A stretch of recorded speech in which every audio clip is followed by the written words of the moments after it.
most of the projects I got by now are related to attacks. So I added here, let's say, ethical consideration thing. So take care, do not do anything illegal. So if you're trying to use these tools for attacks or something, either use them in a environment that is really closed, it's your own, it's not, I don't know, a virtual machine, something it cannot go out, or don't run exactly the attack, just tell how should work. That's not, I mean, take care not to do anything that you should not do. Okay, because being a project that you present directly to the other students, I cannot even interfere. Maybe I even don't know, because I don't know what kind of tools you're going to come. And so it's your own full responsibility, but take care of this aspect here, because I saw most of you go towards the text, which is fine, but just take care how you handle them. So either a virtual machine, a simulator, something like that, or something your own. So don't do anything illegal. That's important. Okay. I just wanted to emphasize this. Now also before starting, maybe something else that might be of interest for you, again, not related to the course. It will start Unbreakable. Maybe some of you already know about it, maybe not. Maybe Paul already told you about it. It's also on the web page, I think. So this is a capture the flag competition. You should be all interested about security, so it's nice to participate. The best thing about Unbreakable, if you didn't participate in other, let's say last year, because it's quite new in this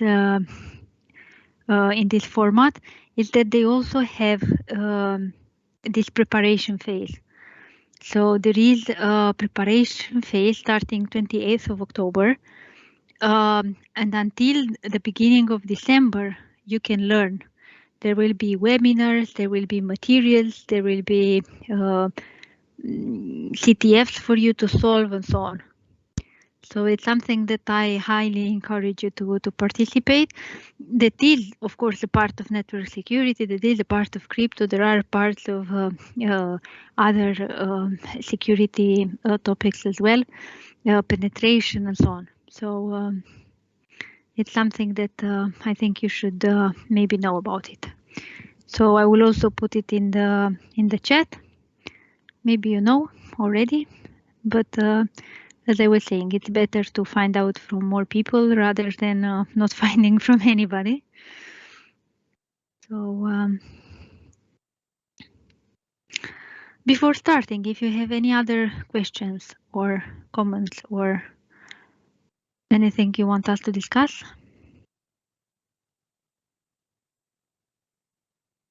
If not, I will do like all the time. So I was saying that every time that we have a course, after the course, I will put some notes in the weekly info. And we had last lecture, 12th of October.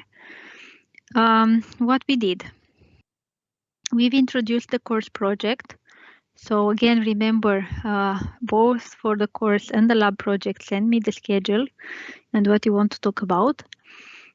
We have discussed some general principles in relation to network security.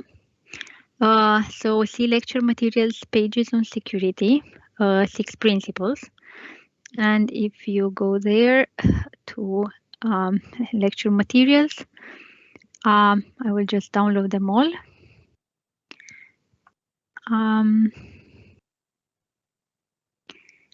It's this one.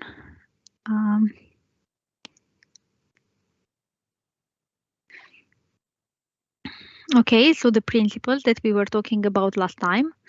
And if you remember them, they were general principles, so not necessarily, let's say, related to network security, but principles that also can be applied to network security. Okay, so it's something you should know. I will not go over them again, but it's something you should know about.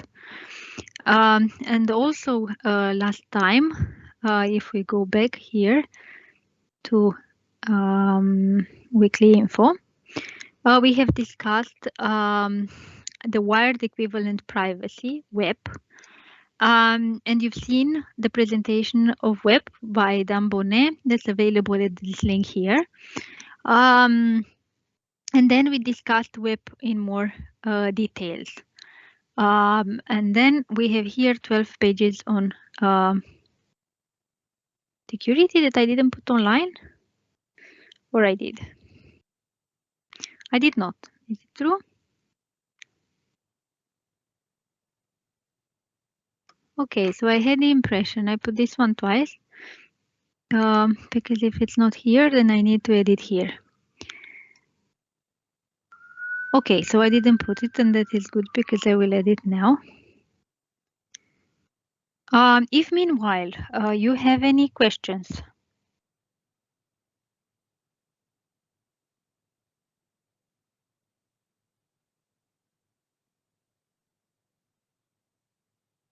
Okay, so it was this one, and I want even to edit so that you have it here. I was pretty sure I had it before the course. Okay, so now it's this one, and you can access it. So if it happens that I forget to put from time to time materials online, just please let me know. So we talked about WEP, and I will do a very short wrap up about what we talked last time for WEP, so that we continue with WEP today, and then we move forward to WPA. So we talked about WEP, wired equivalent privacy. We said that it's deprecated, it's bad, but it was really used for Wi-Fi a lot of time ago.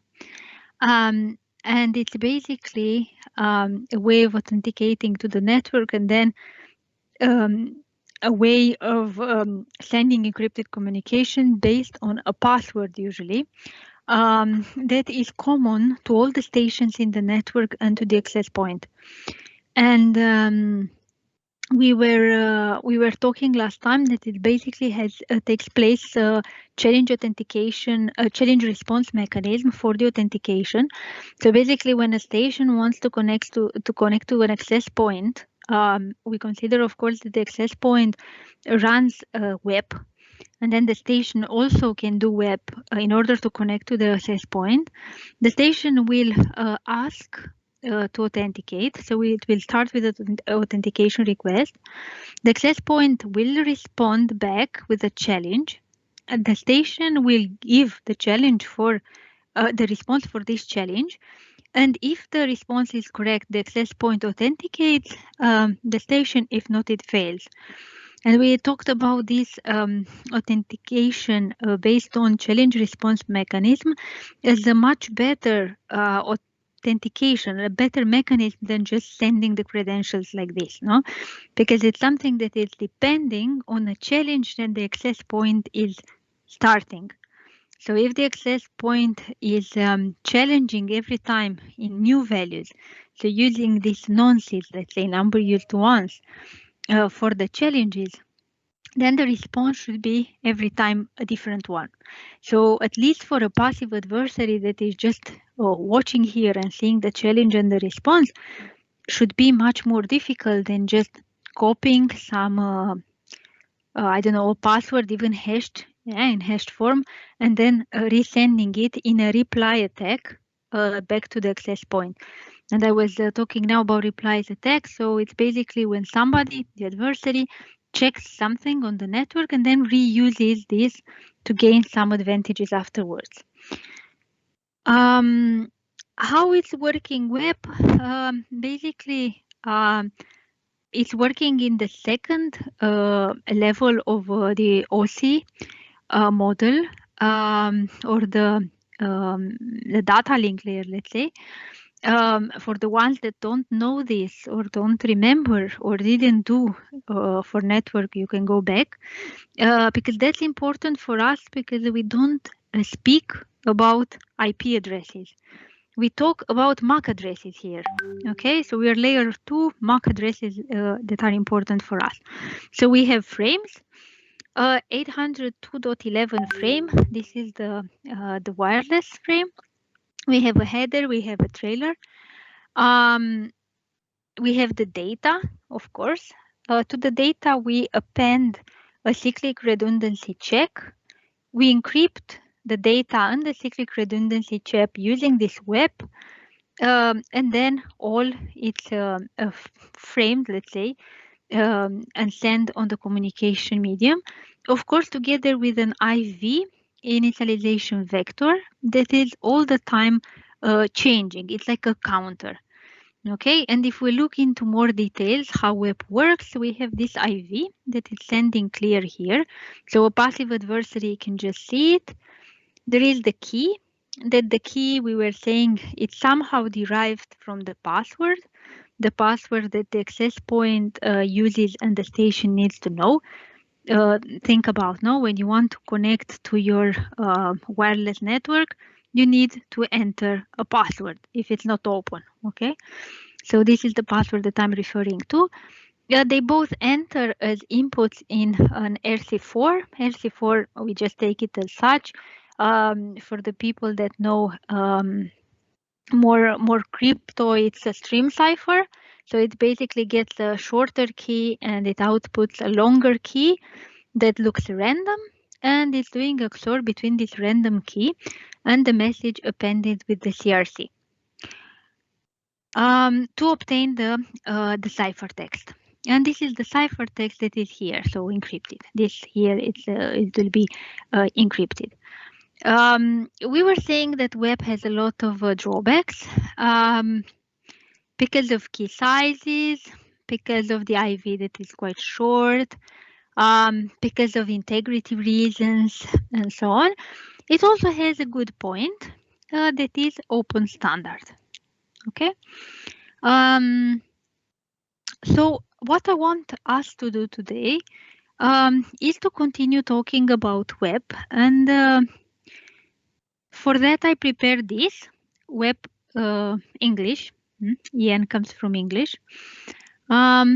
If we open this, so you have access at it. It's there on Moodle. We can see the web encryption. So what we talked last time. So we have the message, we have the cyclic redundancy check that is computed on the message. It's doing a XOR with a key stream to obtain the ciphertext. And how we obtain the key stream? Basically the key and the IV. That IV is sending clear together with the ciphertext. No, it's entering this RC4 that we don't care into details how it's working. So it's basically exactly what we saw here. No, the IV and the key enters this RC4. RC4 goes generates a key stream. So it's the key and the IV via RC4 generates a key stream. And then this key stream is XORed with the message and the CRC to obtain the ciphertext. So this key stream is XORed with the message and the CRC to obtain the ciphertext. It's just a difference in the representation, okay? How they look. So, and how is the authentication? Exactly as we had here, yeah? So a request, a challenge, a response to the challenge, and then fail or not the authentication, so successful or not, okay? So a request to the access point, a challenge to the station, a response back computed based on the challenge and the key, and then authentication success or fail. And then we have some questions, okay? So I don't know if I leave it like this, if you can see. Or it's too small. But anyway, you can open it in your own in your own computers. What I want us to do is to move towards to go through these questions, question 1, 2, 3, 7, and to reply to these questions and to discuss them. Okay, so we think again about the security of web, because as you saw in the video last time, Dan Bonnet was saying this is the best system, no, as an example for don't do things like that. So it's important to learn that, because I've also said that I grant you points for the activity. If whoever answers the question will get 1 point, okay? And we will start with question 1, question 2, and so on. So let's say question 1. Who wants to answer question 1? What can a passive adversary find? I could try. Yes. A passive adversary would be able to find the pairs of encrypted message from the challenges that the station and access point do. Okay, perfect. Okay, so Bogdan, okay, question 1. Okay, and he said really good. What can a passive adversary find? In the authentication request, nothing so important. Okay, it can find something, let's say, what it could find even in the authentication request. Maybe the MAC address of the station. Okay, but anyway, that's even in the others. Authentication challenge. So what will a passive adversary find? It will find this 128-bit challenge. Okay. Authentication response. Then if it's sniffing even now the communication, it will find this response. So it will know the response to this specific challenge. And then in this authentication success or fail, not so much things that are going on. So not something really interesting. Okay. So when it will be important for us, the challenge and the response when the authentication succeeds. Okay. And when it's failed, no, because we know it's not a good answer for the challenge. Okay. Okay, good. So I put down here Bogdan. Question 2. Is the authentication secure? And here I want to even know why yes, why not only yes or not. Yes or no.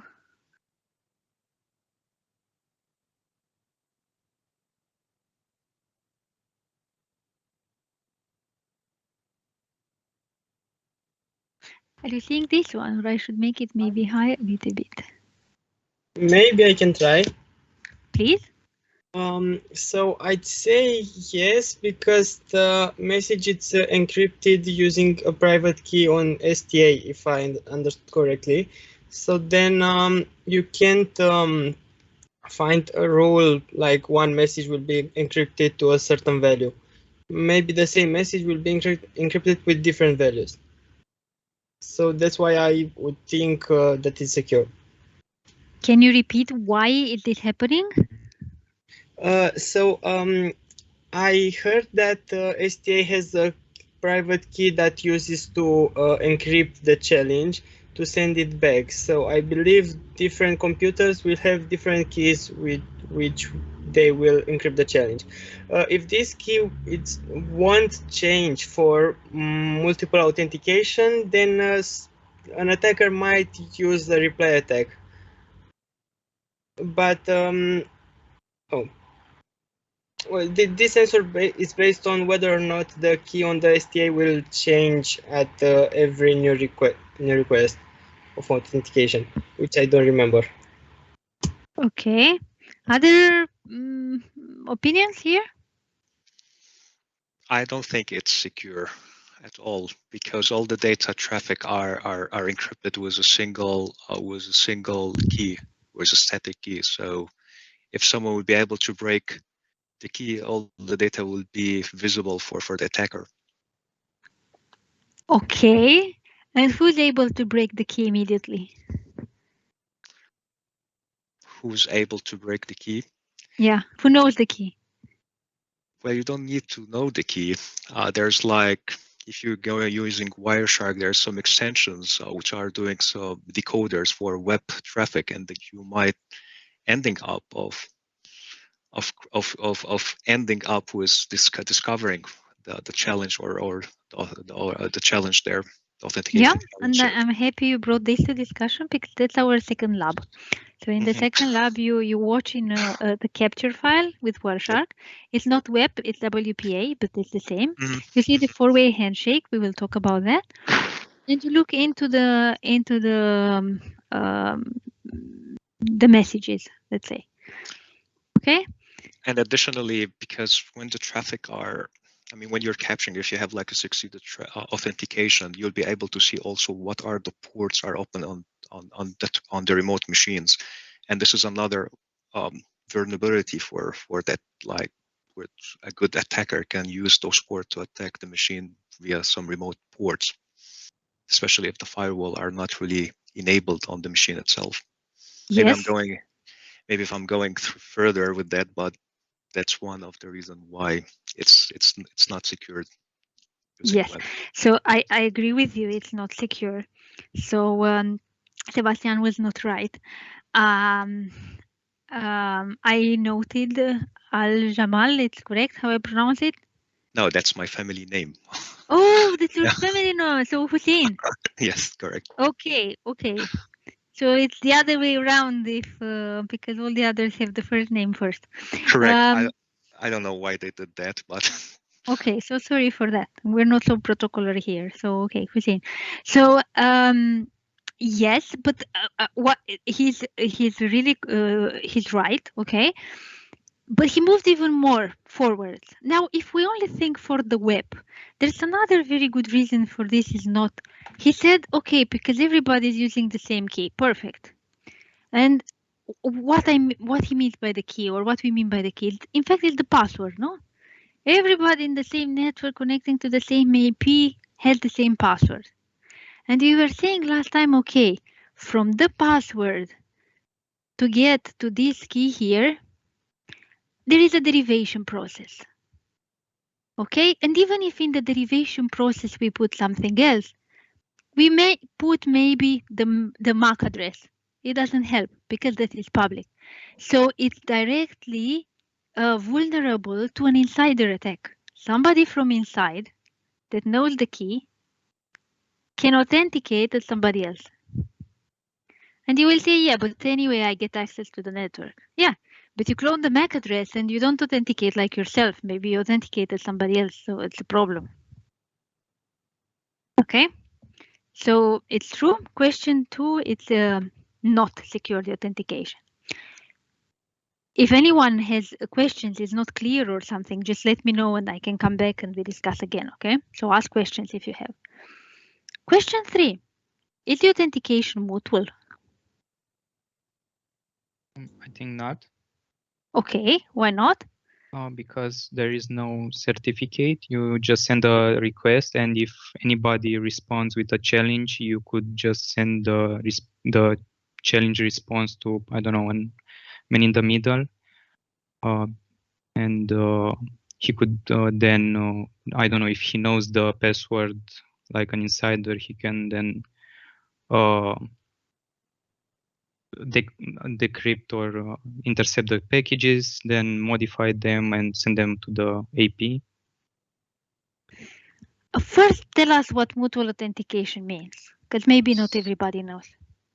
So from what I understand, mutual is that both parts need to authenticate. So the station and the AP need to check that. So the station should check that the AP is the real AP, and the AP should check that the station is the real station or knows the password. Yes, very good. So mutual authentication means that every party authenticates to the other party. And this is what we usually aim for. Because if not, yes, we have a problem. The station might, yes? Or actually we call it sharing identity, or I'm mistaken. Sharing identity? Yeah. That's the term, like sharing identity. Where this is not familiar to me. Okay, that's fine. Maybe I'm talking on a different level. Can you write it in the chat? Maybe I don't understand it well. Cherry like the cherry? Sharing identity. Sharing identity, sharing the identity. Sharing identity, I see it more like saying who you are, sharing with the others. But I don't know if it's exactly the same as mutual authentication.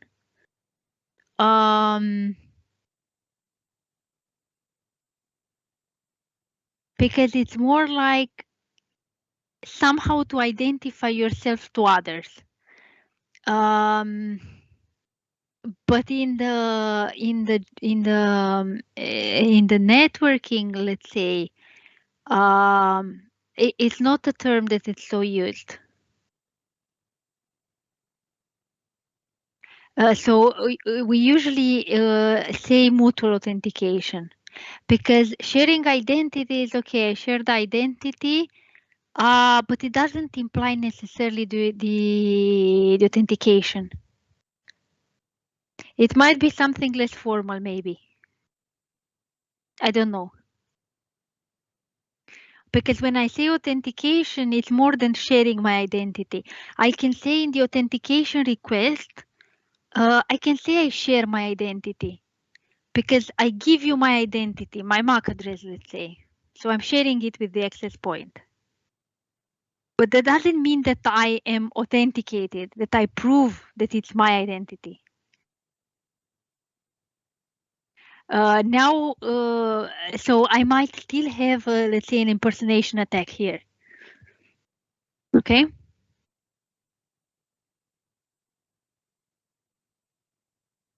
It might be a term, but I didn't find it in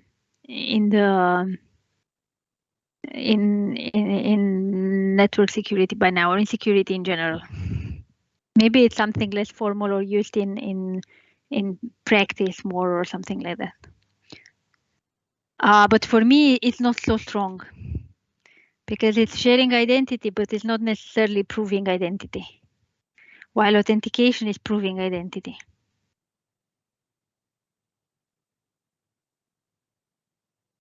Okay, Dimitra, I think it's more related to YAM than to network security. Yeah, even for me, I think it's more related to things like that, or social, or rather than network security. Okay. And why we have this problem, of course, because then we can have a fake access point. And if we have a fake access point, it just gets everything from the station. So basically, the station will end up giving to the access point whatever the access point needs to find out. And we can immediately have an attack like a access point in the middle, thing like that, or a man in the middle. We have a fake access point. We make the station trying to connect to our access point, but the access point is just sending some challenges, let's say, for the station, and it's getting back the responses. So it's transforming it in an oracle that is giving back responses from the for the challenges, for the authentication challenges. Okay, question 4.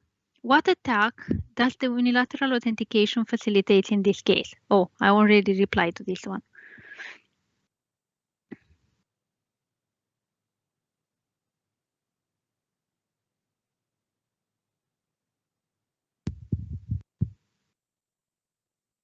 Okay, so nobody replies. So yeah, let's say that one, or an impersonation attack. Okay, I already got it for you. Sorry for that. Okay, question 5. Suppose there is no CRC. Can the adversary change the bits in the plain text as he or she wishes, not knowing the initial change plain text, but knowing how he or she changed the plain text?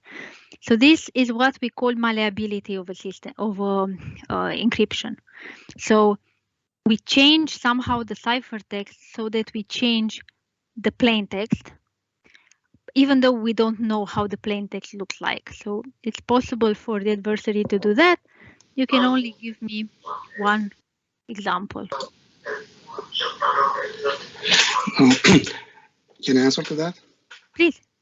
Yeah, it is possible. For example, if we have on a plain text like as SMTP message with starting with a mail from let's say Ruxandra, and I wanted to say to compose or to change the Ruxandra with another one, for example, Alexandra. What I can do is only to say to do an XOR between Ruxandra and Alexandra, and to change the starting of the encrypted message with the XOR between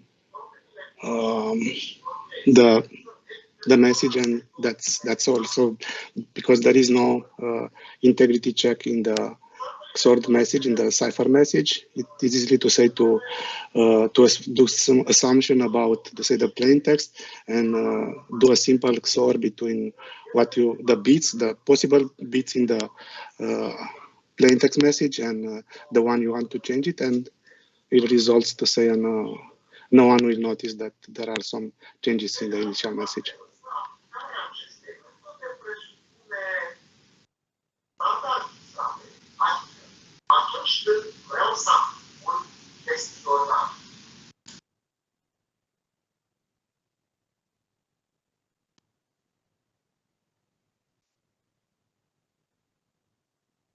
Okay, so what I was saying is it's a really good answer if it's clear for everybody, or somebody needs more explanations here.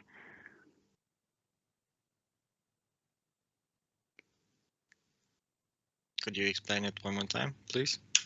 Okay, so what your colleague was saying, so what was György saying, he was saying like this: if I want to change something in the message here, I don't consider this one. It can be done even with this one because it's not providing integrity, but it's a little bit more difficult. Let's say that I want to change the first bit. I don't know what it is. I don't care. In order to change the first bit here, I only have to change the first bit here. Because basically here we have a XOR. So whatever change I do in the ciphertext, I can see it in the plaintext. If I have this ciphertext and this is the message that corresponds to the ciphertext, I change one bit here, the corresponding bit here will change because the key stream used for decryption is the same. And this is a property of XOR. Okay, and György was taking this attack even further, and he said, depends what exactly I want to change, because I don't need to change only one bit, or I can change whatever bits I need. And if I change bit number 3, 5, 7 here, they will change even here. This is the example that he gave with Ruxandra and Alexandra, in the sense that if I know maybe that in the message here I have somewhere Ruxandra, and I want to move, I want to change it to Alexandra, what I need to do is here to XOR with Ruxandra, XOR Alexandra. And that will immediately move here. So it will be Ruxandra, XOR Alexandra, which will remain just Alexandra. Because everything XORed itself is 0, and 0 XORed whatever remains whatever, the message, that message. Again, from the property of the XOR. Okay, so you can basically do the math. If it's easier, you can get an example on bits. Okay, and you will immediately see it. So basically, if I flip a bit in C, it's flipping a bit in M. Perfect. Let's move forward. Question 6. What happens if the IV is the same for a given key K? Does the system remain secure in this situation? I need to correct it. So what happens if the IV is the same? So if the IV is the same, then the IV concatenated with the key will be the same. So reusing the key plus the IV, this mainly means that the message, the cipher message will reuse the whole key and will not be secure because we can apply to say a different kind of attack by using the distribution of the to say English alphabet letters and so on. So it's not secure to reuse the key plus the IV. So the only reason to have the IV here is to try somehow to mimic the not reusing the key. Very good.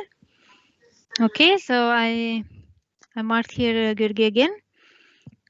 I need to repeat. The key is usually used for several messages. Okay, it's session key, let's say. I don't change it for every message. And then the thing that makes this key stream different for every time is this IV that is basically a counter. It's incrementing. But if the IV remains the same as the key is the same, the key stream will be the same. So if the key stream will be the same, I will have a lot of problems. For example, if I send the same M multiple times, I will see the same C multiple times. And then I will know, okay, it's the same message sent over and over again. So I have a problem, okay? Or other more advanced attacks like Georgi was saying, okay? Because we know this would become like a stream cipher with a reused key or a one-time pad with a reused key. And there we have a lot of problems, okay? So this is really good. Okay, and question 7, how many possible values can the IV take? It can take 2 to the power of 24 possible values because that's how many bits we use. Yes. And possibly less because the message isn't that long or if the access point resets, I think. Yes, exactly. So basically maximum can be 2 to the 24, which is really low. So at some point the IV will repeat. Also depends on the equipment. The IV can start from 0 all the time. So we'll have problems here as well. Okay. If you have any questions, this was everything about web. So you see we have a lot of problems here. Any questions here?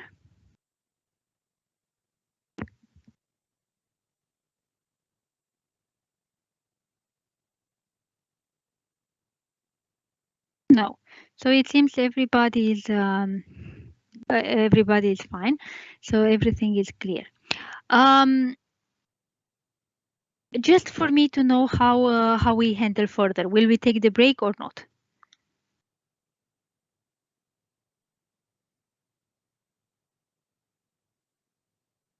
Okay. If somebody does not agree and wants a break, let him or her speak now, otherwise we move forward. No break, that means Bogdan, no break. No break. Okay, so we move forward with no break, just for me to know how I manage things. So we start. We talked about web by now. Web is old, it's deprecated, it has a lot of problems. We don't want to stay too much at web. We want to move forward. We go to WPA. We go to WPA and we start with WPA 1, which again we will see it's bad.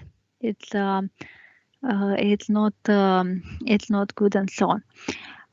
Before that, I would ask you to watch a short video, and then we will talk about it. Immediately, I will put the link in the chat.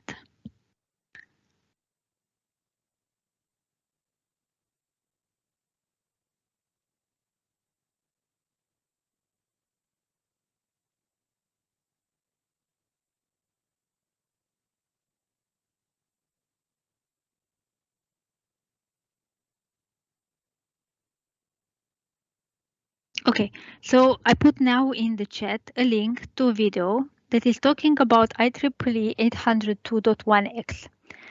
And this is a framework for authentication, let's say. Another that challenge we have used is security also in WPA. So what I kindly ask you is to go over the video, and then we're going to talk a little bit about it, okay? So it's 5 minutes something, so we're going to wait, let's say, up to 55. Maybe you also need a short break. And then at 55, we start discussing it.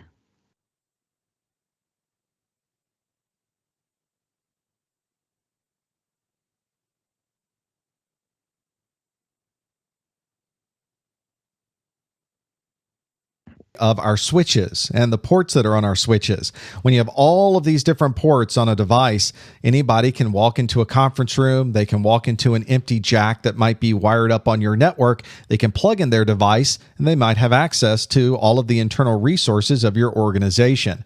Because of that, there's a type of security called network access control, NAC. You'll sometimes see this referred to as port-based network access control. And what it's really referring to is a standard technology called IEEE 802.1x. The idea is that before you're really allowed access to that switch port and it's turned on and given you access to the network, you first have to authenticate. And that way someone couldn't walk into your conference room, plug in and see your network because they wouldn't have the authentication credentials. It uses some technologies called EAP, EAP, and Radius. This stands for an extensible authentication protocol. It's a very standard way to authenticate on a network. And Radius is a way to store and communicate authentication details like usernames and passwords. That stands for Remote Authentication Dial-In User Service. We'll almost refer to this all the time as EAP or EAP and a Radius server somewhere in your environment. Now we're talking about protecting here the physical interfaces of your switch. When somebody talks about port-based network access control, you sometimes have to make sure, are you talking about the physical ports on my switch, or are you talking about TCP and UDP ports? In this particular example for switch port security and 802.1x, we're really talking about physical access to the ports on these switches. You can also, and this is a very good best practice, is to administratively enable and disable ports as they are needed. If a port is not being used, disable it. That way you won't accidentally enable it, and that also means somebody can't walk up to your switch and plug in and get access to your network. You also have switches that have some intelligence built into the ports themselves. If somebody was to get on your network and duplicate MAC addresses on your network in an effort to redirect traffic, your switch can recognize when some of those things occur and stop people from what we call spoofing, or trying to fool the switch into thinking that you are somebody else on your network. And by having these switches look for those types of security issues, you can prevent also someone from stepping in and taking over a session that might already be authenticated. Your switch recognizes, wait a second, that MAC address already exists somewhere else. I'm not going to allow you access onto this switch. Network access control using IEEE 802.1x is a pretty complex set of protocols, and it needs to be.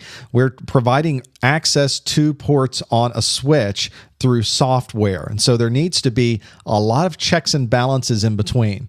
There's three major components you have to think about with 802.1x. There's something called a supplicant. That is a piece of software that is running on your computer that recognizes how to communicate via 802.1x. There's also something your supplicant will be talking to called an authenticator. And as you might think, that's the device that really is providing a middle ground for authenticating on the network. And then there's something called an authentication server.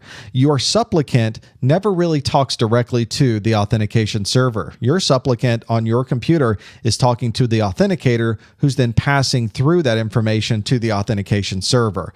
The conversation goes something like this. When you first connect to a network, you don't have access to the network. You're not able to communicate. You're essentially in a initialization phase where you have no ability to communicate out on the network. And you sit there and you wait. Very often the authentication device that's on the switch, usually it's part of the switch itself, is sending out these requests every so often saying, hey, is there anybody new out there? This is really called an EAP, an EAP request, to find out, has somebody else plugged in lately? And if you have, you might want to let me know that you're here. authenticator. In fact, that's the next step, is that the supplicant recognizes, oh, somebody's asking for me. Yes, my name's James. I'm here on the network. I'd like to go ahead and start the process of gaining access to the network. The authenticator then lets the authentication server know that, by the way, James is on the network. What would you like to do with this? And the authentication server is now waiting to find out more information from that. So the authenticator asks, hey, James, are you able to talk? Can you communicate on the network? The authentication server would like to communicate. Well, sure. Here's my credentials. Let me give you information about who I am and how I can communicate on this network. And the authentication server then receives that information from the authenticator that says, hey, James is on the network. Here's his credentials. And maybe this is someone you might want to allow access to the network. The authentication server looks through that information, says, that looks fantastic. James is allowed access to the network. Go ahead, enable some ports, and let him onto the network. And at that point, your machine is allowed access to the ports on your network. Very often, the switch is reconfigured to allow access to a particular VLAN or to the VLAN that's specific to you. And now your computer is on the network and able to communicate. It's a relatively complex process, but as I mentioned, it's one that really provides us with a lot of checks and balances and ensures that only the people who are allowed on the network really have access to the network.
Okay, so it's 55. We can be back now. So I hope everybody saw the short video by now.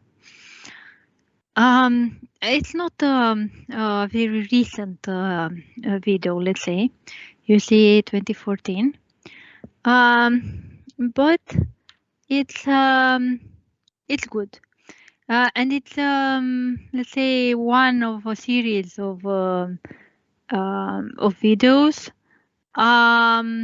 As you can see for the CompTIA Security Plus certification. Okay, so that's certification in security. If what is important for us is this IEEE 802.1x. To have an idea, because we're using this for the WPA. So if you have any questions from the video, sorry.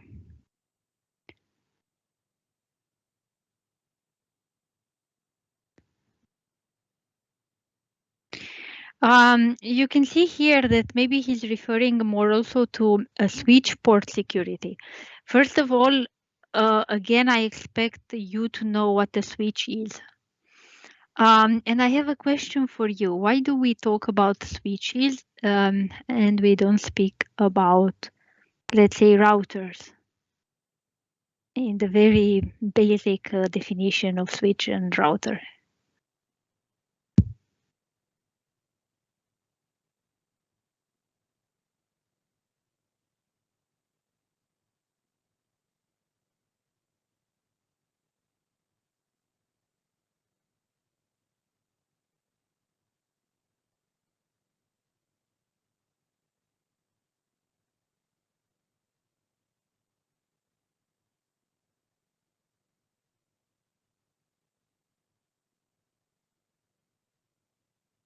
Sorry, can you please ask the question again? Yes, sure. So my question was, in the video there are two kind of strange things, let's say. One is that he's talking about physical access to ports. Okay, so he's saying really ports physically, and we're Wi-Fi. Okay, so we are wireless, and how this works with us. And the second is why he's referring to switches, switch port security, and not, for example, to other equipment like the routers in a network. And when I say that, I refer to the switch and the router in their traditional defining way, let's say. So since he's referring to physical port security and router work at layer 3, we couldn't configure any access with the router, right? Okay, so that's the thing about layers, true. Okay, so traditionally we know switches are layer 2, routers are layer 3. Okay, so MAC layer 2, switches with the MAC address, and the routers layer 3 IP addresses. So for us, for WPA, we will remain still at layer 2. So we care about layer 2 devices, let's say, anyway, layer 2. Okay, that's one thing. The second, how this works with our wireless,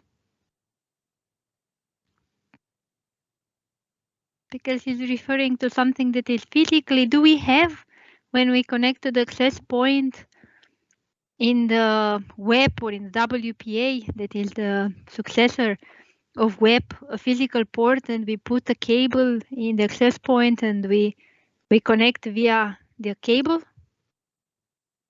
I think you could say that everywhere is a cable in wireless, like you don't need a port, you can access it from everywhere, so you still would need this kind of security. Yes, that's really good. So the same frameworks can work for both wired and wireless security. And why I was saying that we focus more maybe in wireless, because wireless has more risks. It's more difficult to secure it, because on top of what the wired has, it doesn't have this physical wired access. So everybody can sniff it. Everybody can access the medium, right? But yes, both IEEE 802.1x and the EAP that you were hearing also about it in the video, there are things that are going.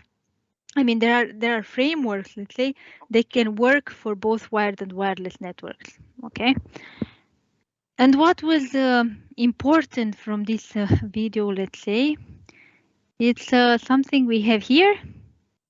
Maybe, yes. So all these changes of messages between three entities, which are the supplicant, the authenticator, and the authentication server.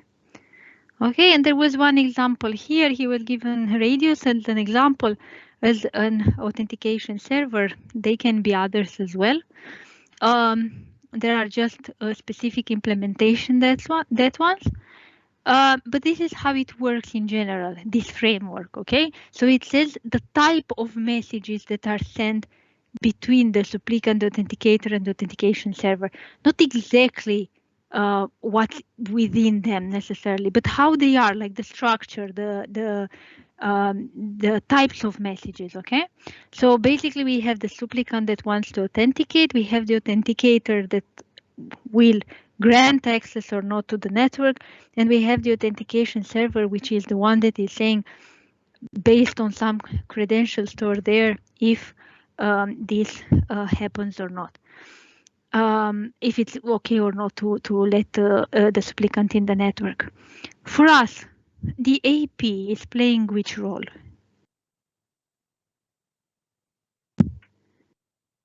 I think it's both the authenticator and the authentication server. In which case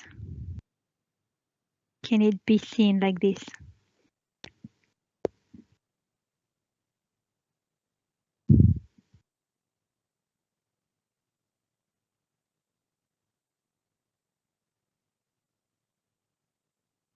You're not wrong in the sense that we talked by now.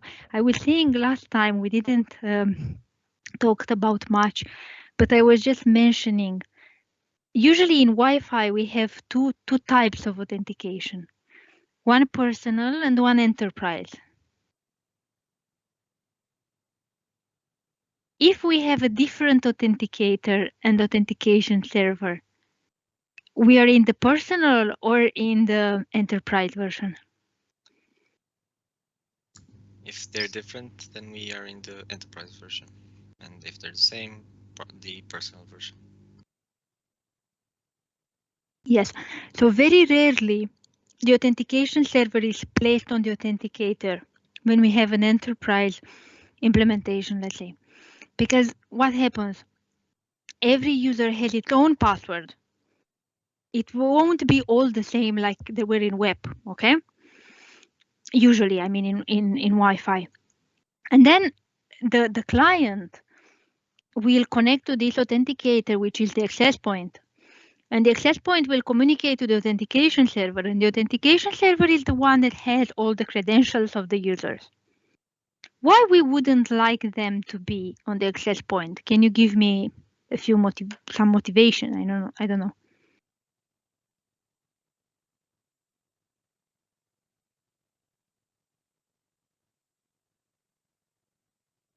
It might be that the user has direct access to the access point, so then it would also have access to the authentication point, the server.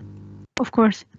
So if I'm placing the authentication server or the database with the credentials here, somebody has access directly to the access point, and here, okay, it might be physical access, and then it's ruining a lot of things.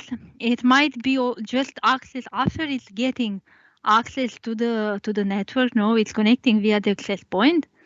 And then think about the general structure of the network. I might have not one access point, I might have more, right? I don't want to duplicate the information that is on the server to every access point. The access point is just the entering point in my network. And usually the entering point are weak. I don't want to put a lot of things there. I don't want to put a lot of information there. Okay. So that's really good. Very, very rarely it happens that the authenticator and the authentication server are the same. Usually I want to keep this one in a place in my network that is secured, okay, that is not prone to attacks. Now, as a consequence of this, of what you saw here, you have an activity here that we will not lose time to do now. I saw some of you already tried. Basically, you have this ugly picture. I don't know why it looks like this, but anyway, you understand it. You have some things here, some messages, and you need to drag and drop them in their own place. You can try as many times as you want, up to next week. So next week, end of the day on Wednesday, it will be closed. Okay, so you only have access by then. 11:55. Take care because that's a short difference in timing for the server, I think. So don't wait 11:54 to do it.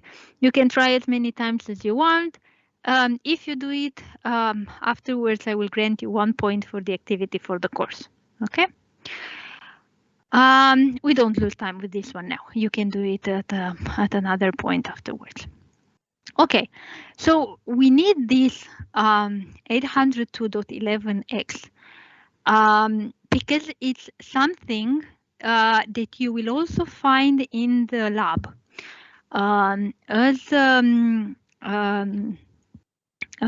As Hussein was saying, because he kind of wrote it without wanting, you will have this lab about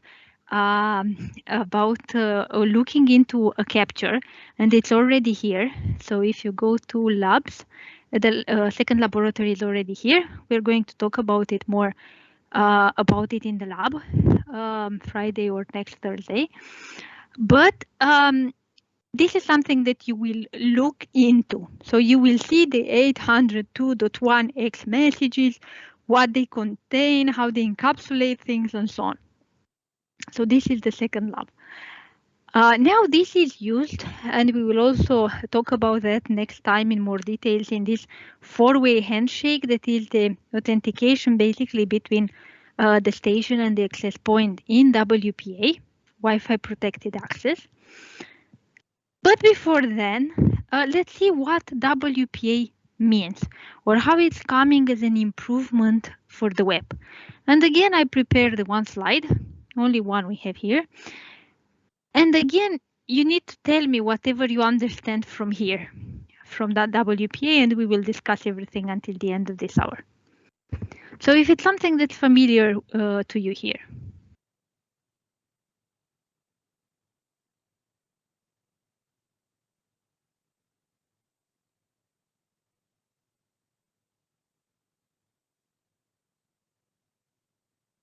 There's a big box that says web. That seems familiar. Okay, super. That's the best thing that you can see in this slide at the beginning. It's a huge box. It's written web on it. What does this mean for the WPA? It uses web as a building block. It is using web as a building block. And what would that mean in security?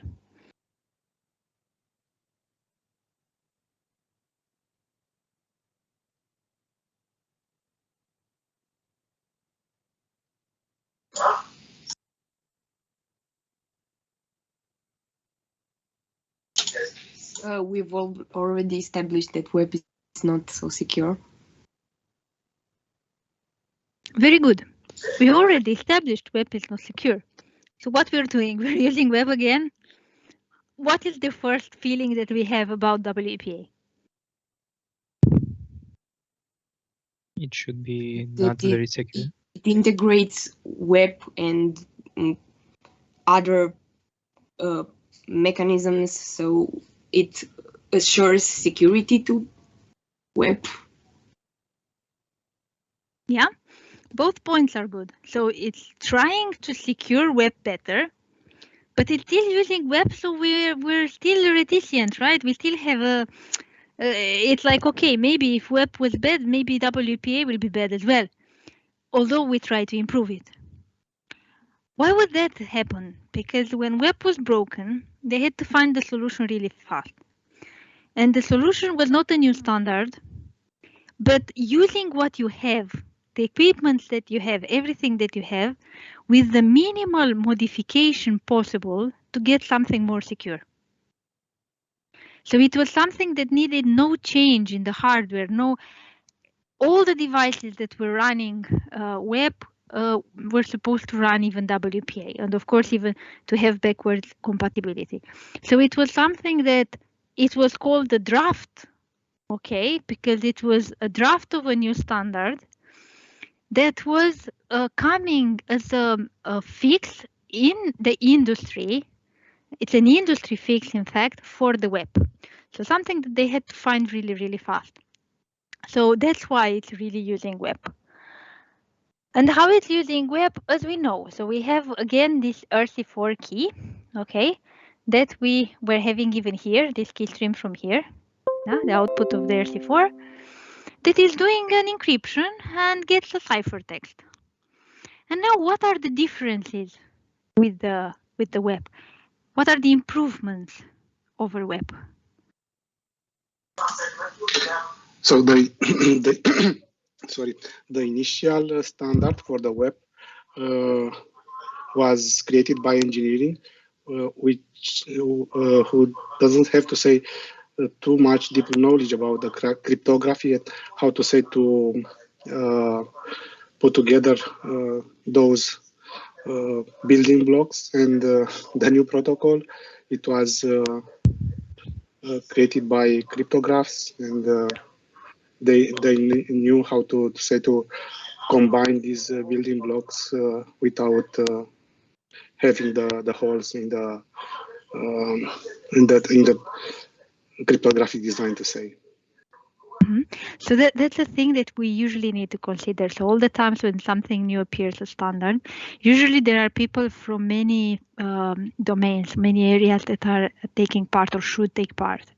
Because it's difficult to be a good network engineer and a good cryptographer and a good, I don't know, software developer that can write the software without bugs and I don't know what. So Georgi is right. So it's a team. It should be a team where they should also ask experts in every field, so that they end up with the best solution. So here there are some crypto improvements, let's say, that yes are helping in WPA compared to what was in web. Can you give some examples about that? What is better here and what was not the same in web? Here we have a more complex key. We have a more complex key. That is right. So what we had in web was, okay, I have a key that is somehow derived from this password that is shared and so on. We consider the personal settings. And then I have an EIV that is many times restarting from 0. Here I have a better key. So I have a key mixing algorithm. Again, I don't care too much what's inside. I put here a little bit the inside. But for now, let's say, okay, it's a key mixing algorithm. And it's getting some inputs, okay? And it's getting a key. It's getting a transmitter MAC address. Again, we're second level, so we talk about MAC addresses. And a packet number, or a sequence number, or a counter. So what does this say to me?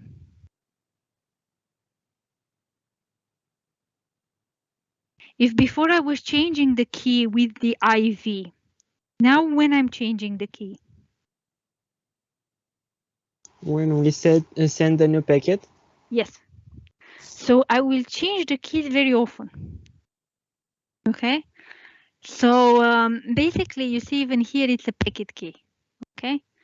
Although, again, encryption is performed level 2 here, so it's like we're talking about MAC addresses and so on, so don't think about the package like level 3 or so, but it's like every time that I'm sending a new package, okay, a new frame, I'm changing the key. So regardless of the exact implementation, I change it much more often, which is much better, especially if this counter or the package sequence is how? Randomized? I mean, the starting number to be a random one. Yeah, it might be, it might not be. Maybe I don't need it so much because the key mixing should be good enough to make it look random, the output, based on only this key, even if this is just a counter. It's just +1, +1, +1. It seems like we use more bits now for the counter. Yep, we use more bits. So before we were having just 24 bits, okay? Now we have 48, so we double the counter. So that means we have much more values for the counter, 2 to the 48. That in 2003 might have been fine. For us nowadays, it's really low. So again, to the 48, it's not so much for today's computational power, let's say, okay? So we would need more than that. But it's an improvement, okay? So it's more rarely that it's repeating. So it's more rarely than the RC4 key will be the same. And then we also see the transmitter MAC address, okay?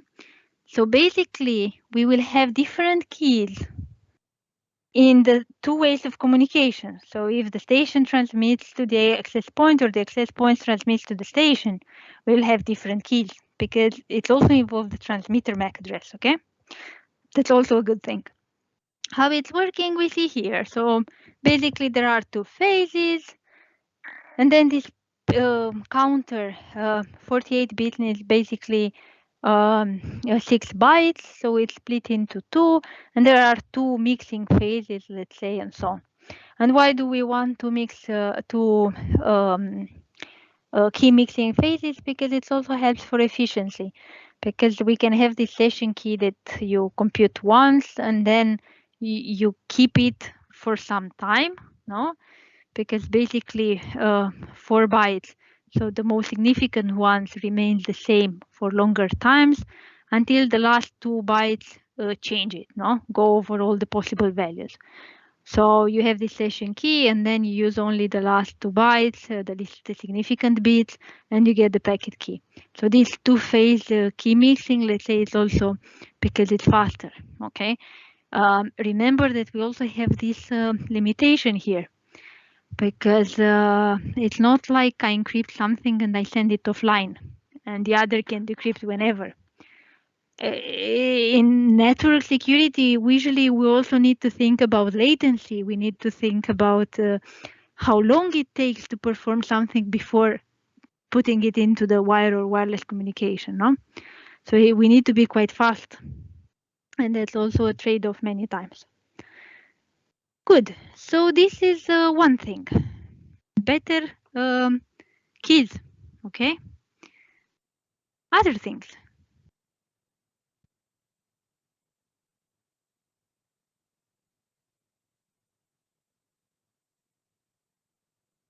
We have a message integrity check, not a cyclic redundancy check.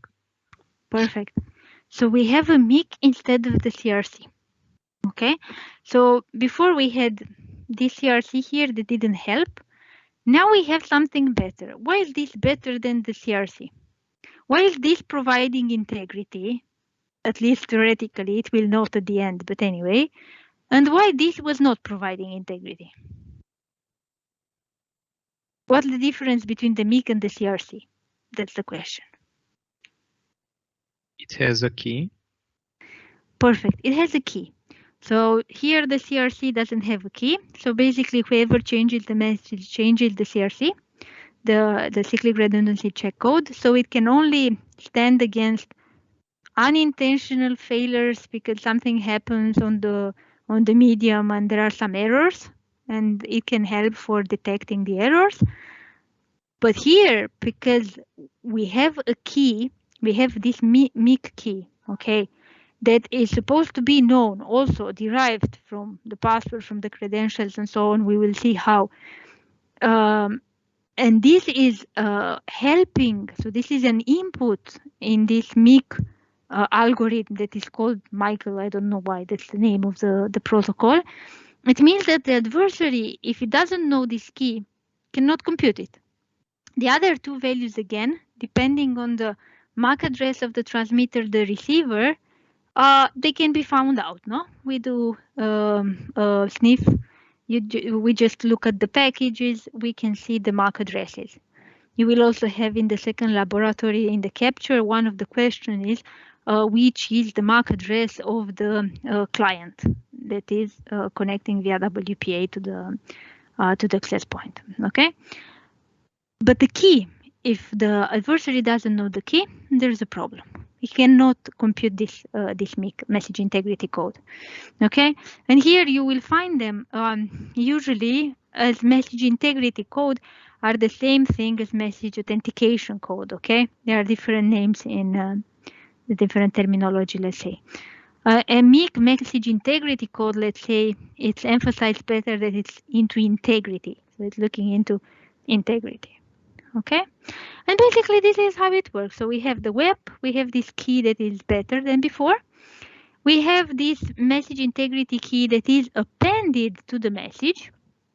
Okay, and then it enters the web. So it's exactly like here. We have the message appending with not the CRC but the MIC now, a key stream, and we basically have a XOR in the web.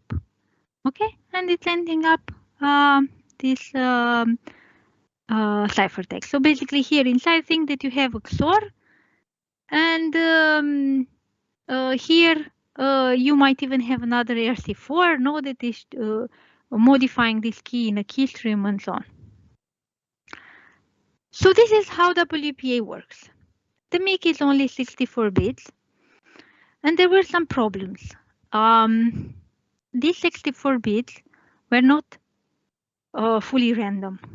And fully random, okay, cannot be pseudo-random, let's say. So the entropy of the MIC, in fact, was half because of a problem in the Michael algorithm.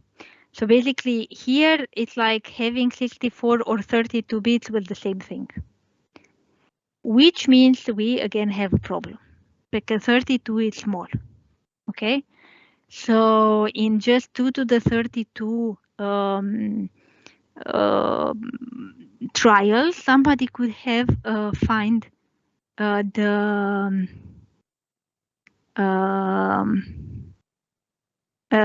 MIC, okay?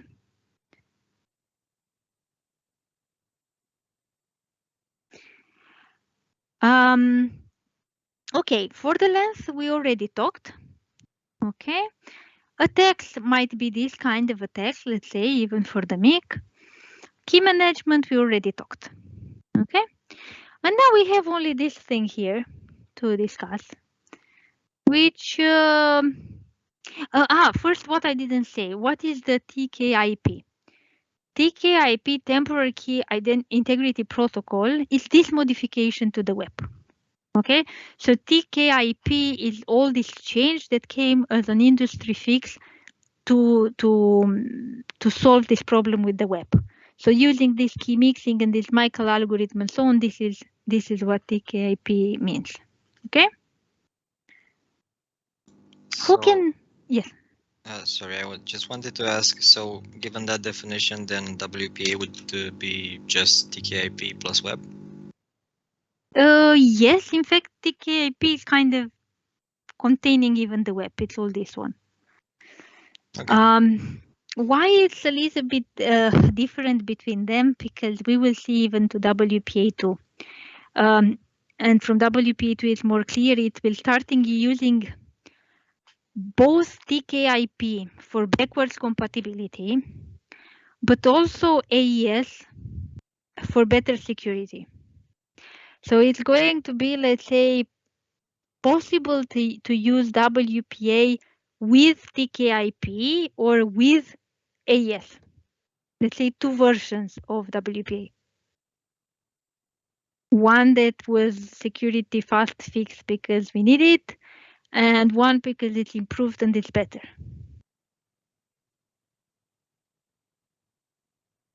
So there are these 2 versions, let's say, of WPA. But for now, just consider about it as temporal key identity protocol.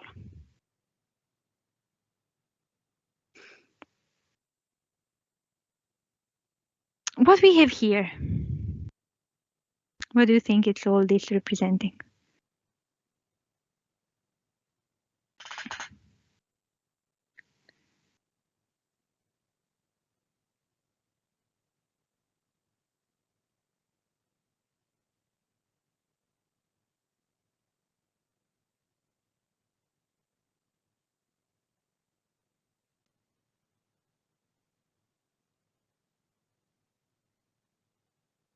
It might be first time when you're seeing something like this. So it's a key hierarchy. If you remember somewhere at the beginning last time, we were saying about the principle of key separation. Use different keys for different contexts, for different tasks, change them and so on. What we have here, it's a key hierarchy that brings us a key separation. So basically from one key, that is a master key, that is derived, we're going to see how, we derive more keys. And we use keys for different purposes. Can you think about one of the keys at least, what can be used for?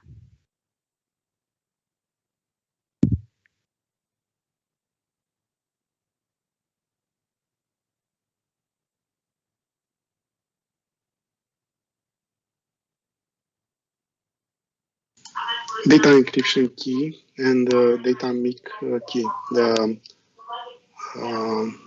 latest one from bottom. Yes, these two?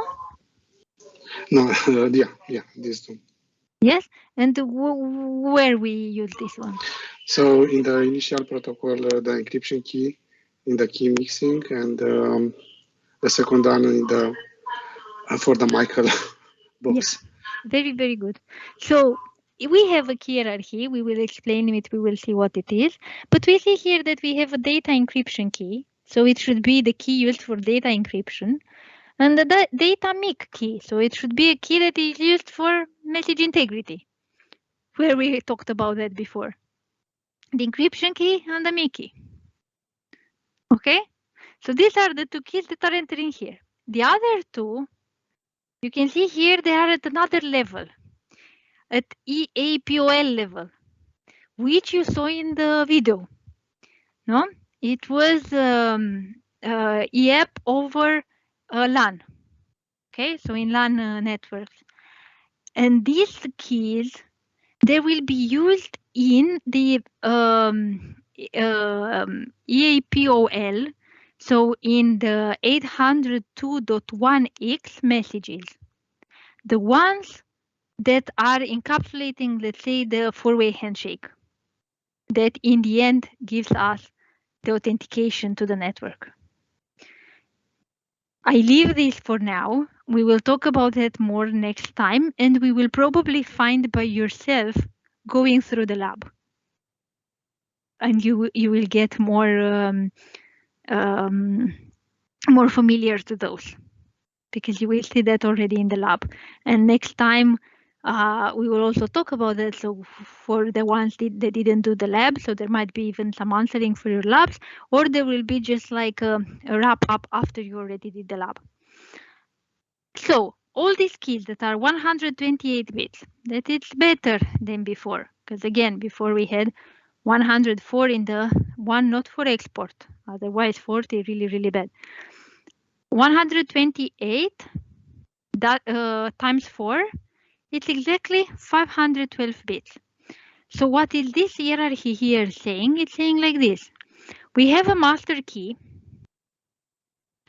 And from this master key, we derive another key. So from 256 bits, we derive 502 bits. And this 502, we just divide into 4. The first 2 pieces, they go for the APOL. The second 2 goes for the TKIP here, for the encryption and the MIC. And we have this principle of the key separation. 1 key for data encryption, 1 key for the data integrity code, no? 1 other key for, okay, 2 other keys for the APOL, okay? And now, how is this key here derived? By this formula here, where f, we don't care what it is. It's a derivation function based on some hash, okay? But we don't care, again, that's too much crypto details. So it's a function, a key derivation function, we will see. It needs to have some properties, we talk about them. It gets this master key as input, 2 nonces, and 2 MAC addresses. The 2 MAC addresses are the MAC address of the access point and the MAC address of the station. And the 2 nonces, what do you think they are?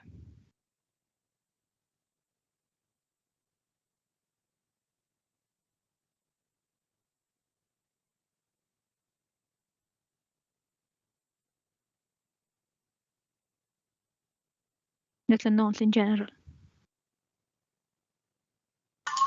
Random numbers that will be used only once. Yes, random numbers used once. So why do they have an AP and the station down? Because there are the numbers that the access point or the station are choosing. So both the entities, the communicating parties, will choose a nonce. So the access point will choose a nonce and will send to the station, and the station will choose a nonce and it will send to the access point. These 2 nonces together with the MAC addresses, together with the master key that they know, they're going to be used to derive this key. This key is then split into 4. Each of the 4 parts is used for something else. Okay? Where is this master key coming from? It depends. It can come from a password, if it's something that we saw like before. It can also come from upper layer authentication protocol. So if we use APTLS or something like this over the network, TLS, probably you heard about TLS. It's, let's say, one of the most known, but we will at some point even talk maybe a little bit about TLS. So think that this is a master key that both the access point and the station have, and it's derived also based on something, okay? Okay, this is what happens if we have one-to-one communication between the station and the access point. And then we have something else here. What do you think is this for?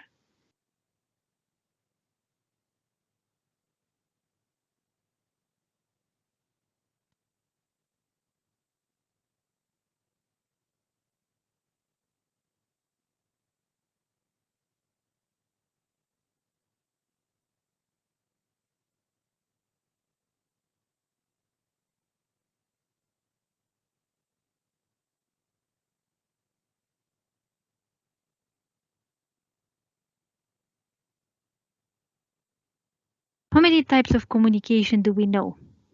It's one-to-one, peer-to-peer, or? One-to-many. One-to-many. How is this the most common one-to-many known in networking? Multicast.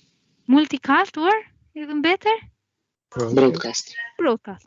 Broadcast means I send to everybody.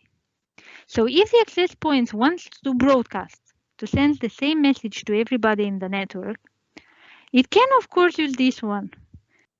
No, encrypt every message with every key for every, because see here, everything is depending on the station.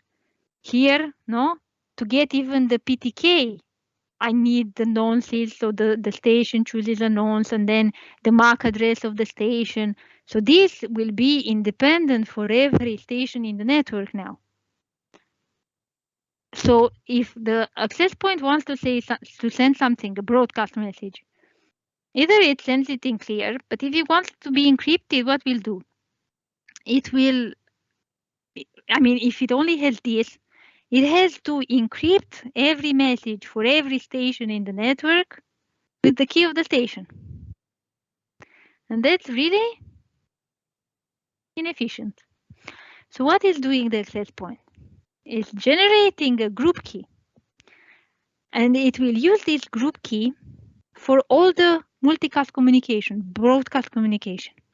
So everybody in the network, besides their one-to-one key with the access point, not key, but okay, let's say set of keys, okay, because we have more, they will have even this group master key. Okay, so whenever we need broadcast, we're using this one. And again, it's starting with the group master key. From it is generating a group transient key. Okay. And then this key is divided into two. The first half is used for encryption. The second is used for integrity. Again, the two keys that enter here. And then the transmitter is the same and the receiver is the broadcast message address. Okay, so it's the same for everybody. So it's only one, the ciphertext. Now, how is derived this group transient key? From this master key, together with what? Or what's the difference and why compared to what we had for the one-to-one communication? We have here only the access point, so there is we have MAC address point, MAC address of the access point, and a non-C from the access point. So the target is not in the function. Perfect. And why is that? Since we don't know exactly who is the target, so it's like a broadcast message, and yeah. So we don't put somebody specific. So it's not the station anymore who chooses anything about this key. So if before it was like a mutual agreement between the access point and the station to derive the key, now it's not anymore.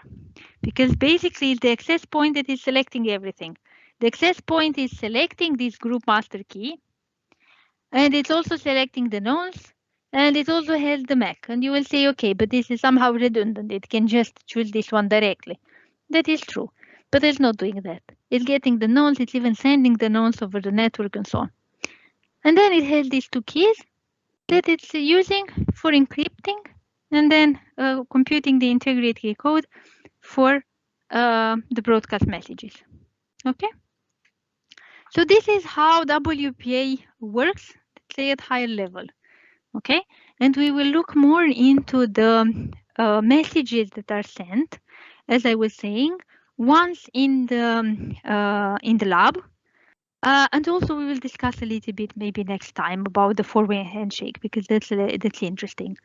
What does it mean, or what is doing this four-way handshake is where these nonces are sent so that they can compute the keys. Okay, and in the first messages, and then also how is this group key sent to the stations. If you have any questions. Quick question about the function that transformed the group master key into group transient key. Is this a reversible function? I mean, can I deduce the group master key if I can see the group transient key? That's a very good question, and I'm really happy that you brought it up. How should these keys, even for the pairwise, maybe even more for the pairwise, what property they should have? How do you think there should be? Should not be reversible. Should not be reversible. Should not be. And we have one specific term for that. We say the function should be one way. It means that I can compute it in one way from the PMK to the PTK, but not the other way around, from the PTK to the PMK. So it should be like a hash function that I can compute in one way, but I cannot compute in the other. And that's why I was saying this f here, in fact, it is a key derivation function with this property. It's one way. And it is derived based, I mean, it's a hash function more, let's say, composed with something else. It needs to have these properties. So it needs to be one way. It needs to look random. So see that the entropy here is also 256. So if I start with 256, okay, I put some nonces. That might help. But this should look random. Should not be any pattern there, anything. So it should look pseudo-random, okay? So there are these properties that a good key derivation function should satisfy. If not, of course, what's the thing? These ones are more exposed because I'm using them directly. So this is exposed. But this I want to keep private as much as possible because this is something I'm not changing often. This is something is changing very, very rarely. Okay, if you have any other questions or comments.